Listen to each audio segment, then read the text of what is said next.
Welcome to Inspiring Narratives, your favorite channel for uplifting stories, renewed hope, and cultivating a deep connection with Allah subhanahu wa ta'ala.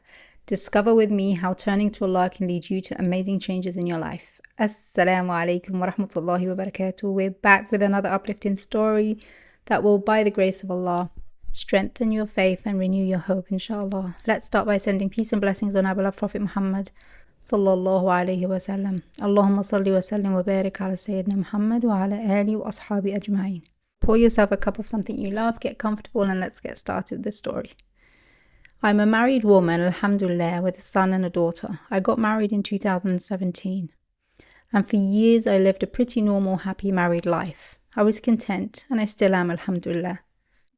My husband and I always had a really good relationship. We didn't have any major issues and things were generally great between us. But then one day, out of nowhere, we just ended up separating. It wasn't even over anything serious. We were having a small argument about something minor, and then out of nowhere he raised his hand at me. I couldn't believe it. After all these years together, he had never once hurt me, not even with his words, let alone something physical. We'd always been so understanding with one another. I still don't know how it all changed so fast.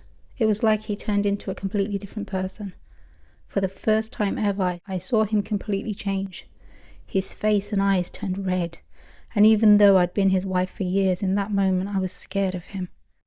Naturally, like any woman whose husband treats her like this, I couldn't accept it. Of course, it's a matter of respect. How can someone take out their frustration on you by hitting you? No woman with self-respect would ever accept that. I was upset and I went back to my parents' house. My father and brothers knew about it and asked me what had happened. I told them the story in detail, and they said it's impossible. There must be something. This mark on your face and all of this, what's happening now, because of a silly issue, it can't be. We are not convinced. We need to see him and talk to him, they said. It's not that my father don't believe me, they do. It's just the issue was very silly and didn't make sense. If only you knew what the argument was about. It was about our children's clothes. My family called him and asked him to come over, but he refused. My brother insisted, come, let's resolve this. But again, he refused. When asked what he wanted, he said, she and I are no longer compatible. It's impossible for us to continue together. My father kept asking me to tell him the whole story. I swore by Allah that what I told him was the truth, that the whole issue was about our children. I told my father, ask the children, and he did. They confirmed what I had said. But my father couldn't believe that the reason my husband didn't want to continue with me was over such an insignificant issue. I was upset at my parents' house for 1 whole month. Of course, no one would agree to go back to her husband's house after what happened. My mother and father-in-laws called me to try to understand what had happened. I told them exactly what happened. They came over to try and make it up to me and fix things. My father refused that I go back to my husband's house unless he himself comes and apologizes. That 1 month turned into 3 months, and my husband was avoiding everyone. His mother told me that he wasn't coming to her house either. My mother-in-law described the house as filthy, like a garbage dump, where food was left everywhere. He eats and drinks and leaves everything as it is. My mother-in-law called me and said, at this point, I suspect one of 2 things. Either he is under the influence of black magic, or my son has lost his mind. I thought to myself, could this really be? What's going on with my husband? My mother-in-law went to his house and took pictures of the place for me. Since I left, I hadn't gone back. I was shocked by what I saw in the photos. It didn't resemble my home, my furniture, or anything familiar. It looked like it had been abandoned for 30 years, not 3 months. The fridge was wide open, food was rotting, belongings were scattered everywhere, and the place was a complete mess. This was not the behavior of a sane person. His mother told me that he's avoiding her also. She has tried to have him come round for lunch so they can talk and discuss things. He refuses to meet anyone. For the first time, I sensed that something was seriously wrong. I told my father I want to go over to the house to talk to him. Don't go over there as he might do something to you, he advised. He said, we don't know what he's capable of, especially if he's drinking or taking something. I wasn't convinced. He wasn't that type of person. My father refused that I go to the house. My children would call him and he'd speak to them, but as soon as I tried to talk to him, he'd put the phone down on me. Although he's the one who wronged me, he should come to me and apologize. I sacrificed my own self-respect and humbled myself to speak with him, but he wasn't normal. He told the children that he isn't feeling well, he isn't feeling like himself, and that he's tired. When he feels better, he will call them, and that he has left money for them at the home and to send someone to come and pick up the money. My brother went to pick up the money that my husband had left for us at the house.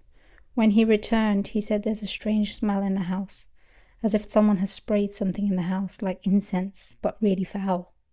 I got scared when I heard that, so I went to pray and recite Quran. Could it be that someone has entered my house without me knowing?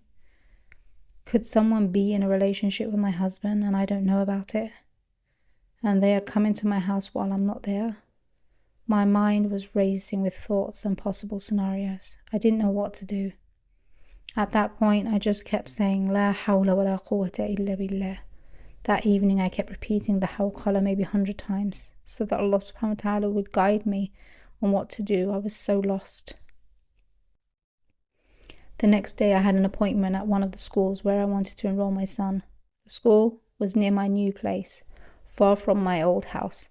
I needed to get some documents from the old house, but no one was available to go with me. My brothers were at work. I had a spare key, so I took a taxi to the house. I left my children downstairs and went up alone. I went into the office room where my husband used to spend most of his time. As I was looking for the papers, I was surprised to see a small bag fell from between the documents. It was the first time I had ever seen it. Inside the bag was a silver ring, a small card, and a phone I didn't recognize. It wasn't one of our phones. I was curious, so I switched the phone on. There wasn't anything on it, only one number. There were many messages between my husband and this number. As I went through the messages, I realized it's a woman.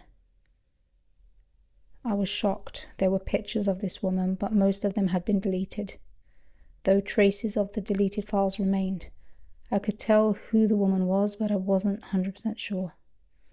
Looking through the messages, one of the messages said, "Just like you betrayed me and left me, I'll make you crazy. I won't let you enjoy your life either." I wanted to find out who this woman was, so that I could deal with the situation. I went to the shop owner across the street, a friend of my father's, to check his security cameras. The camera pointed right at our house. When I reviewed the footage, I saw the woman dressed in black, carrying a bag and coming out without it, going in and out of our house at specific times. At that point, I knew exactly what was going on. I asked the shop owner to let me know when she comes again. The next time she came to the house, I was alerted, so I took a taxi and went straight there. I confronted her at the door and asked her what she was doing here. She said she was visiting someone in the building, but I knew that wasn't true. I knew who she was. This woman was the wife of my husband's friend. I went through the phone again to find out what was happening behind my back between them. It turns out she had an argument with her husband, and my husband tried to help her and sort things out between them, and one thing led to another. My husband told her, "Everything is good between you and your husband now. There's no need for us to talk anymore." She told my husband that she wanted to divorce her husband and marry him.